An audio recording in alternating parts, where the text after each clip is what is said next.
तुमच्यावर टीका देखील होतेच. तर त्याच्यामध्ये टीका अशी होते की तुम्ही म्हणता की मी गरिबीतून आले, पण तुमची मालमत्ता जी आहे ती 1 कोटीच्या वर आहे. सो याबद्दल आम्हाला नक्कीच ऐकायला हे आवडेल. फेक नॅरेटिव्ह पसरवणाऱ्याचं गणित खूप कच्चं आहे. बरं. ते कसं? तर ते त्यांनी माझं प्रतिज्ञापत्र बघावं. जे काही आहे ते मी त्या प्रतिज्ञापत्रामध्ये, ॲफिडेव्हिटमध्ये अगदी खरं खरं दिलेलं आहे. खूप लहान वयापासून काम करायला सुरुवात केली, खूप लहान वयापासून संघर्षाला सुरुवात केली, वेगळ्या वेगळ्या माध्यमातून काम करत राहिले.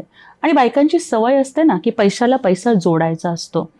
ज्या मातीच्या घरामध्ये माझ्या आईवडील राहत होते त्यांनी त्या मातीच्या घरात राहू नये.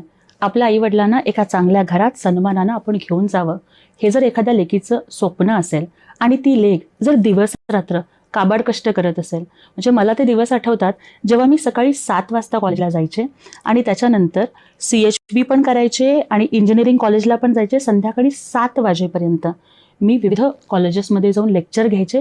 त्यानंतर मी पुन्हा परत निवेदनाला जायचे, कधी व्याख्यानाला जायचे. 18-18, 20-20 तास काम केलं आणि त्या कष्टामधून, मेहनतीमधून जे आहे त्या सगळ्याचं विवरण अत्यंत प्रामाणिकपणानं मी तिथं दिलेलं आहे.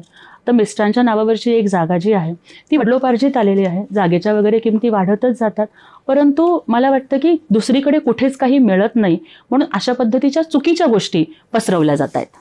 असंही म्हणजे मुळात दलित पॅन्थर किंवा पॅन्थर चळवळीतून तुम्ही पुढे आलेला होता, तर ते चळवळीचे दिवस कसे होते आणि वडिलांना जेव्हा तुम्ही सांगितलं की मला पण आता चळवळीमध्ये सक्रिय व्हायचंय, तर कसं त्यांचं रिॲक्शन होतं? खरं तर मी त्यांना सांगण्यापेक्षा, म्हणजे मला चळवळीत सक्रिय व्हायचंय, तेच मला घेऊन जायचे. म्हणजे ज्या ज्या वेळेला पॅन्थरचे नेते वगैरे सोलापुरातल्या SD स्टँडच्या परिसरामध्ये यायचे त्यावेळेला तिथे घेऊन जायचे. ते मला टेबलवरती उभं करून बोलायला लावायचे. कुठलाही मोर्चा असेल, कुठलंही आंदोलन असेल, तिथे ते सोबत घेऊन जायचे. आणि त्यांना सतत वाटायचं की, ते मला अगदी लहानपणापासून म्हणायचे की मुलगी आहेस म्हणून काही फक्त घरकाम करणं, झाडू मारणं, स्वयंपाक करणं, लग्न करणं, मुलं जन्माला घालणं एवढ्यापुरतं तू कधीच काम करू नयेस. मुलगी म्हणून जन्माला आली तरी सुद्धा तू स्वतःचं अस्तित्व सिद्ध केलं पाहिजेस, स्वतःचा संघर्ष केला पाहिजेस आणि काहीतरी बनवून दाखवलं पाहिजे. हे ते लहानपणापासून माझ्या मनावरती बिंबवत होते. त्याचाच कुठेतरी परिणाम झाला की प्रत्येक संघर्षाला, प्रत्येक टीकेला अत्यंत आत्मविश्वासानं तोंड देऊ शकले.